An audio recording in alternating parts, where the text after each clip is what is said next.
Hello, my name is Wilton Gray, and today I'll be talking about an exploration of atmospheric methane emission rates from Santa Clara County reservoirs. Starting with a little background, there are two major processes that affect methane emissions in lakes. That is methanogenesis and methanotrophy.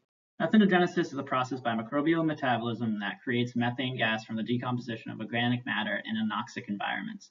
Anoxic environments are another word for saying environments with no oxygen. The organic matter is usually acquired from river inflows and internal algae production. Methanotrophy, on the other hand, is a process which converts methane to carbon dioxide through microbial methane oxidation. There are three major pathways that contribute to atmospheric methane, and that's ebullition, diffusive emission, and plant-mediated emission. Ebullitive emission is when methanogenesis continues in the sediment pore waters until the combined partial pressure of the dissolved gas exceeds the hydrostatic pressure, forming methane bubbles. A fraction of those bubbles will grow large enough for their buoyancy to overcome the hydrostatic pressure and float up the water column to the surface, releasing methane into the atmosphere. This is significant in reservoirs, as reservoirs have high variability in water depths throughout the year. The diffusive pathway occurs at the sediment-water interface and the water-air interface. For this project, we'll be focused on the water-air interface as we're focused on atmospheric emissions. And the final pathway is the plant-mediated emissions. And this pathway occurs in littoral zones with an abundance of vegetation. A littoral zone is an area of the lake that can support growth of rooted and benthic plants. This flux rate pathway is significant in wetlands. So for this study, we feel that this pathway is not significant for our system to include in emission flux rate calculations. My project hopes to answer the following questions. How seasonally variable are atmospheric methane, diffusive, and ebullitive emission rates? How diurnally variable are atmospheric methane, diffusive, and ebullitive emission rates? And what are the impacts of hypolimnium oxygenation systems, or HOS, on methane emissions? I like to group the first two questions together, as most studies focus on summer and fall seasons and not an entire year, along with most studies only focus on the daytime and not a 24 hours period. This usually results in an overestimation when scaling up to a yearly emission rate.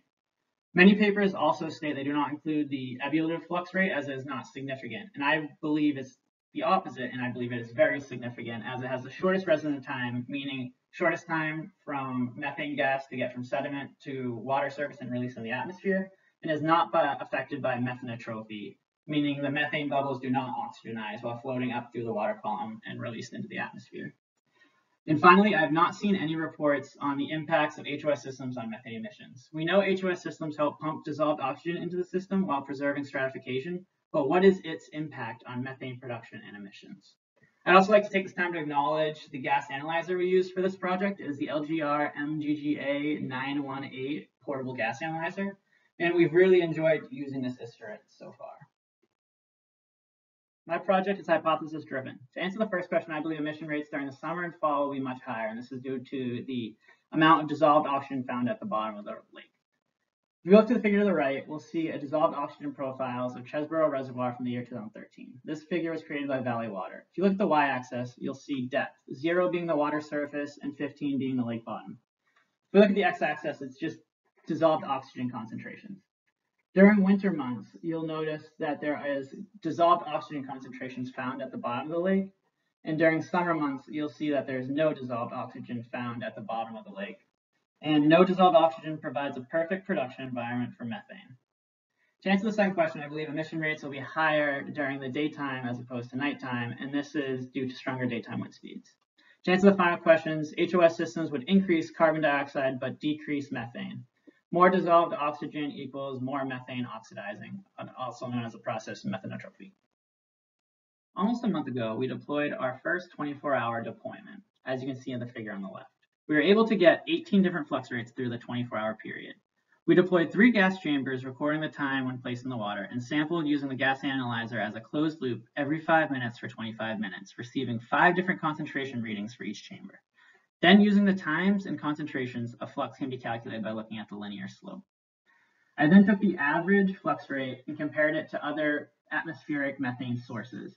And we can see Chesborough Reservoir is much higher than peatlands, boreal lakes, and Mediterranean wetlands, but far less than cattle and landfills, which is to be expected because if it was greater than those two applications, we'd have a problem.